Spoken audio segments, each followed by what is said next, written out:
Bonjour, nous allons traiter aujourd'hui le début du chapitre sur les suites, partie 1. La notion de suite est associée étroitement à la notion de fonction, et on va le voir tout de suite à travers le premier exemple, à savoir la suite UN, on notera U avec N en indice et entre parenthèses, la suite qui, à chaque entier N, va associer son double. Donc, U0, clairement, c'est le double de 0, 2 fois 0, 0. U17, c'est le double de 17, 2 fois 17, 34. Et de façon plus générale, UN, c'est le double de n, donc UN égale 2n. À chaque entier n, on va associer 2n. C'est le langage des fonctions, mais le domaine de définition, c'est l'ensemble des entiers naturels. De ce fait, la variable ne sera pas notée x comme avec les fonctions, mais n comme lorsque l'on traite d'entiers. Deuxième conséquence, on va le voir un petit peu plus loin. Plutôt que de dire un avec n écrit entre parenthèses, on notera u indice n. La suite vn, c'est celle qui, à chaque entier n, va associer, alors pour n supérieur à 7, le nombre racine carrée de n-7. On comprend pourquoi on prendra n supérieur à 7. Il faut que l'on puisse calculer la racine carrée, et on ne peut la calculer que si n-7 est positif. Donc, ceci ne commence qu'avec n égale 7. V7, ce sera donc racine carrée de 7 moins 7, racine carrée de 0, racine carrée de 0, ça fait 0. V8, ce sera racine carrée de 8 moins 7, donc racine carrée de 1, et racine carrée de 1, c'est 1. Enfin, V indice 2012, ce sera racine carrée de 2012 moins 7, c'est-à-dire 2005. On ne cherchera pas spécialement à le calculer, on va le rapprocher. Définition d'une suite, on appelle suite numérique une liste ordonnée de nombres réels. Liste ordonnée U0, U1, U2, U3, U4, U5, etc.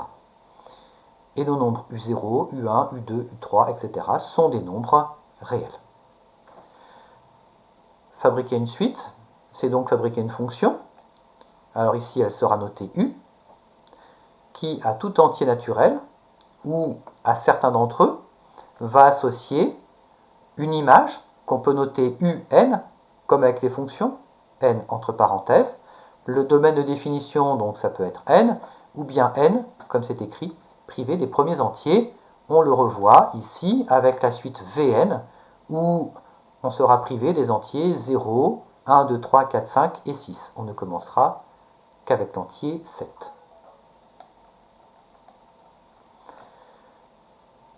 Notation et vocabulaire. Le UN, notation de fonction, que vous avez pu voir en seconde, sera noté plus souvent U indice n. C'est la notation qu'on utilisera cette année en première, que vous utiliserez aussi en terminale, qui est celle utilisée par tous les livres de première. Ce n'est pas celle utilisée dans l'enseignement scientifique. En enseignement scientifique, on se servira de cette notation. UN est ce qu'on appelle le terme de rang n, ou le terme d'indice n, ou encore le terme général.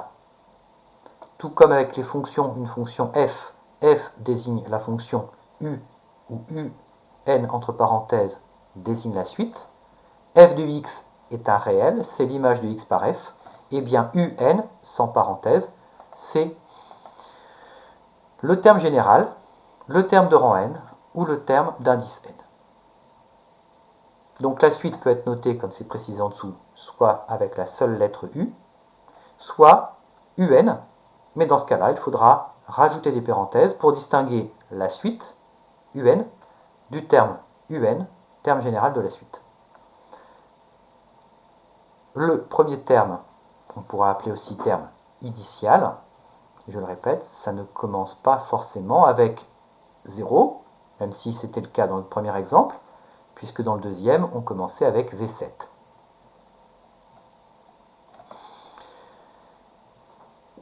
Une suite peut avoir plusieurs ou une infinité de termes égaux. Il ne s'agit pas de croire que tous les termes seront différents les uns des autres. Exemple, avec la suite de termes général un égale moins 1, le tout à la puissance n. Clairement, u0, u2, u4, u6 vont donner moins 1 à la puissance un entier pair. De ce fait, moins 1 puissance n va donner 1. Pour les termes u1, u3, u5, l'exposant sera impair et donc moins 1 puissance n donnera moins 1. Voilà pour cette première page.